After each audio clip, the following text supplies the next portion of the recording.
Nous allons parler maintenant de l'Afrique de l'Ouest avec ce plan d'1 milliard de dollars américains pour lutter contre le djihadisme, 1 milliard de dollars sur 4 ans pour combattre le djihadisme. C'est la décision phare du sommet extraordinaire de lutte contre le terrorisme de la CEDEAO qui s'est tenu samedi à Ouagadougou.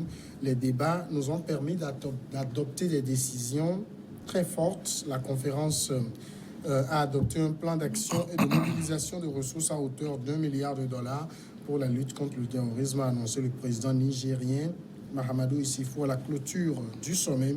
Le plan et son budget qui font appel uniquement à des ressources internes seront présentés en décembre lors d'un prochain sommet de la CEDEAO à Abuja. Mais l'argent qui sera versé dans un pot commun servira notamment à renforcer les capacités opérationnelles des armées nationales ainsi que les forces conjointes comme le G5 Sahel ou la force multinationale mixte du bassin du lac du Tchad. Georges Hérault, on sait que le G5 Sahel existe, mais le budget même de fonctionnement de ce G5 Sahel a eu beaucoup de difficultés à être trouvé. Jusque-là, le budget n'a pas été trouvé. Si les présidents africains décident aujourd'hui de trouver 1 milliard de dollars, ça veut dire eux-mêmes, ils veulent reprendre la main sur la question du financement de la lutte contre le terrorisme. Oui, avant de pouvoir répondre à cette question, moi, la question que je voudrais poser à ces chefs d'État qui se regroupent généralement, est-ce qu'ils ne se sont jamais posé la question d'où viennent les armes de ces djihadistes? Ils le savent. Et s'ils le savent aujourd'hui, parce que s'ils ne répondent pas à ces questions, ne résolvent pas ces problèmes, quels que soient les milliards qu'ils vont trouver, ça ne va absolument pas résoudre les problèmes des djihadistes. Parce qu'aujourd'hui, les gens sont financés et on sait qui les finance. On sait d'où ils trouvent les armes. Les armes ne tombent pas du ciel. Oui. Ça vient de quelque part. Ça transite nos frontières, la mer. Et aujourd'hui, on veut chercher de l'argent. C'est du gaspillage. Il faudrait honnêtement que nous puissions nous regarder dans les yeux pour dire la vérité. Mais si aujourd'hui, les pays de la CEDEAO se regroupent aujourd'hui avec le Tchad et comment on l'appelle, et la Mauritanie qui sont dedans, qui se disent la vérité. Qu'est-ce qu'on doit faire? Qu'est-ce qu'on doit faire pour freiner le djihadisme? On doit trouver 1 milliard de dollars. Non, non, c'est pas l'argent, c'est la volonté. C'est la volonté. Et il faut négocier. S'il faut négocier. Non, l'argent, Georges, l'argent aussi c'est très important. L'argent viendra au second plan. L'argent viendra au second plan. Parce qu'aujourd'hui, mon frère, imaginez même avec si vous êtes là, si vous êtes là ici, qui est mort, si vous êtes là ici, c'est pourquoi. Si vous êtes là ici.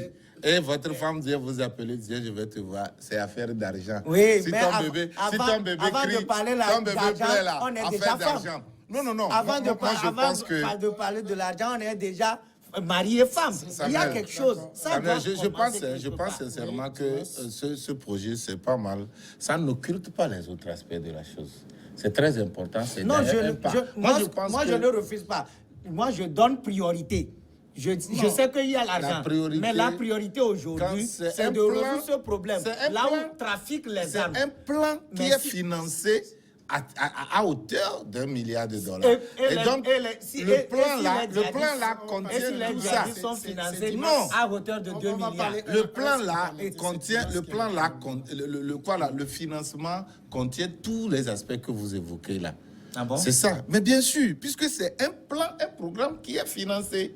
Ce n'est pas qu'on a dit qu'on va trouver de l'argent parce qu'on a besoin de l'argent et comme ça le terrorisme va s'arrêter. Non, mais on a fait de la formation des forces armées dans les pays. C'est ce que je te dis, c'est un plan. On ne peut pas tout détailler, hein, bien sûr. Mais c'est un plan. Donc on voit qu'il faut de l'argent pour le faire. Et donc il y aura aussi les autres aspects à prendre en compte. C'est vrai qu'il y a une grande hypocrisie qui se joue et tout le monde le sait. Mais les dirigeants ne peuvent pas rester les bras croisés. Vous voyez? Et ils doivent vous faire un plan pour pouvoir faire quoi là. Et ce plan, Georges, s'il te plaît. Et ce plan bien financé, peut aboutir à quelque chose. Moi, c'est plutôt l'inactivité qui me fait mal. Mais s'ils décident de le faire, on verra. C'est à l'œuvre qu'on essaiera de les critiquer. Mais moi, ce que j'ai décelé comme message dans le financement annoncé, financement sur fonds propres annoncé par les Africains, cela veut me dire simplement qu'ils savent d'où provient cette violence appelée terrorisme.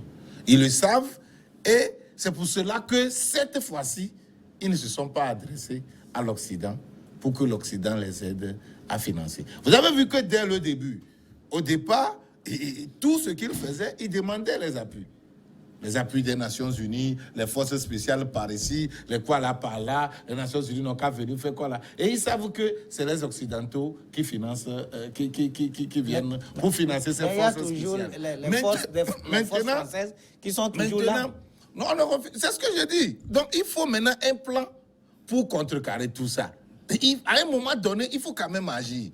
À un moment donné, il faut quand même agir. Et le fait de ne pas s'adresser cette fois-ci encore à l'Occident veut dire clairement que nous voulons faire les choses de notre manière. Vous savez, si vous n'acceptez pas un certain nombre de choses, ou bien si vous ne savez pas en matière politique, là où posez les pieds, vous pouvez avoir l'intention de faire du bien à votre pays, mais vous allez vous attirer plutôt des ennuis. Il faut savoir là où mettre les pieds, savoir contrecarrer les choses et aller pas à pas jusqu'à l'école. Tout le monde sait que cette violence est bien entretenue, bien structurée. J'avais chaque fois dit ici que, ayant fait des escales à plusieurs reprises à Agadez, à Tamaracet, en Algérie, à Agadez au nord du Niger, et ayant vu des dizaines de drones de reconnaissance qui circulent le ciel du désert, qui se posent, se soulèvent, se posent encore. Mais ça veut dire que la zone est militairement maîtrisée.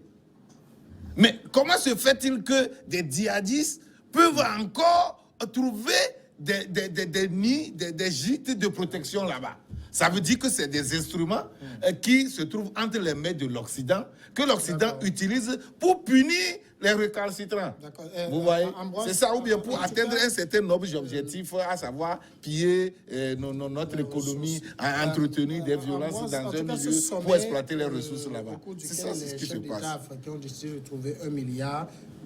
Est-ce que ça montre que, d'abord, ils ont fait le constat que le G5 Sahel, qui, il ne faut pas avoir peur des mots, est un peu la création de la France, ne sert pas vraiment à grand-chose, il faut reprendre la main. Oui, d'abord, permettez que je salue, l'image est partie, ce président burkinabé qui est toujours habillé en... Alors qu'Ambroise même en veste, c'est devenu la théorie officielle. Ce monsieur... Il est pratiquement un fils de la révolution sankariste. Il faut. Mais ils sont trois là-bas s'habiller comme cela. Oui, d'accord. Alors il y a Déby, il y a le Nigérien.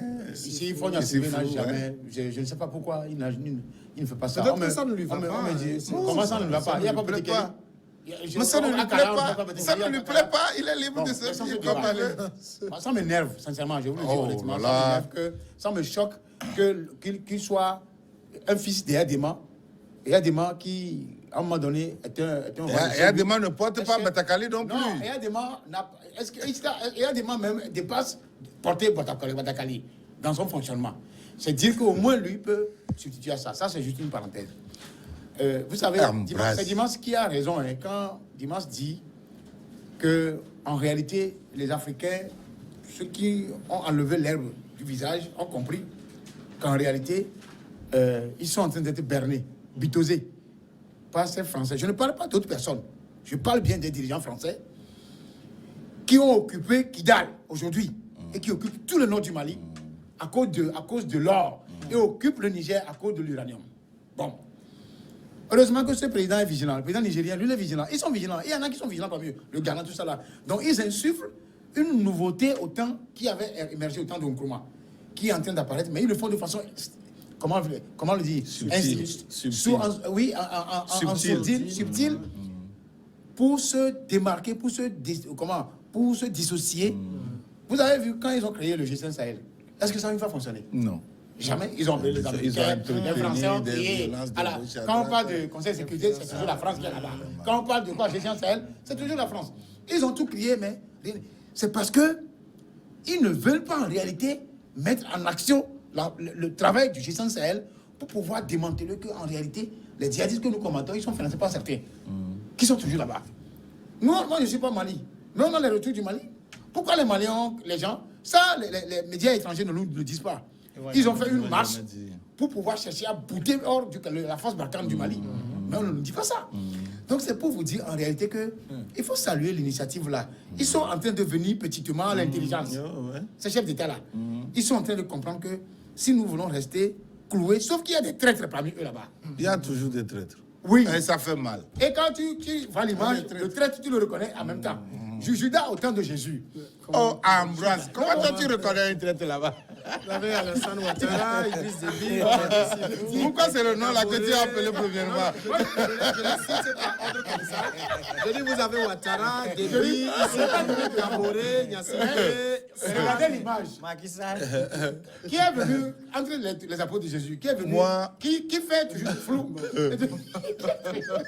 Donc, c'est pour vous dire qu'en réalité, ce qui est mauvais va s'extirper de lui-même. Chez nous, on dit, c'est l'ignorant pour lui-même qui sort de l'eau. Ambroise, le traître pour moi, parmi eux tous, c'est celui qui transporte les problèmes africains pour aller à l'Élysée et autres. Merci. Et ce n'est pas moi qui les traite de tel, c'est le président, non, c'est le président rwandais, Paul Kagame. Qui dit que c'est inadmissible. Il ne s'est pas caché le mot. C'est le président Ouattara qui fait ça tous les jours. C'est inadmissible qu'on prenne les problèmes africains. Mais je vais encore on transporte, on amène ça à l'Élysée, alors qu'entre eux, en Afrique, ils peuvent se mettre ensemble pour trouver des solutions. Et cette solution se trouve à leur pied. Mais l'autre traître, selon moi, c'est les chefs d'État qui entretiennent sciemment et volontairement cette violence de terrorisme dans leur propre pays. Je prends par exemple le cas du Nigeria, où on voit les grands généraux, beaucoup de généraux et beaucoup de décideurs politiques nigériens derrière Boko Haram. Vous voyez, quand, je donne un exemple, quand les forces, les forces tchadiennes, non, selon toi, pour toi, les 1 milliard là, c'est du gâchis. Et je dis non, ça c'est sur cette étape. Mais tu dis que c'est du gaspillage. Vous avez parlé du mot gaspillage, on peut nous rejouer ça. C'est pourquoi je dis que ce n'est pas du gaspillage. L'argent en second plan. Non, c'est après que, dans ton raisonnement, mais au départ, tu as parlé du mot, tu as prononcé le mot gaspillage. Tu as prononcé le mot gaspillage. Et tout le monde a entendu, et les spectateurs aussi nous ont suivis. Donc, c'est pour dire que quoi? À un moment donné, au moment où, au Cameroun, quand les forces tchadiennes combattaient Boko Haram, arrivé dans un village proche de la frontière du Cameroun, on a vu que Aboubakar Shekau était blessé. Et Shekau se faisait soigner dans un dispensaire du village là. Alors, l'information est parvenue à Idriss Déby, qui avait des forces à côté pour pouvoir encercler et le neutraliser. Le Nigeria s'y est opposé. Catégoriquement. Alors qu'on prendrait peut-être chez Kao. Vous voyez, donc c'est pour dire que... Oui, il y a le business du terrorisme. Oui, il y a le business du terrorisme. Là, je ne comprends pas que ce soit le business. J'ai compris un truc. Parce que nous sommes dans la géopolitique militaire et en même temps politique. Et il faut comprendre à un moment donné que les gouvernants ont besoin d'un interlocuteur. Vous avez compris pourquoi certains lieutenants de Tchekao ont voulu l'évincer pour créer un autre truc. C'est créé. Je peux te comprendre. Mais vous savez, au moment où, oui, il y a toujours des dissidents. Même Tchekao a remplacé quelqu'un. Mais vous savez, il arrive des moments aussi. Qu'au moment où vous combattez l'ennemi, quand vous coupez la tête à la troupe, c'est fini, c'est la dépendance totale. Vous avez vu ce qui s'est passé avec Jonas Savimbi. Aussi longtemps qu'on n'avait pas réussi à atteindre Savimbi, l'unitaire fonctionnait très bien.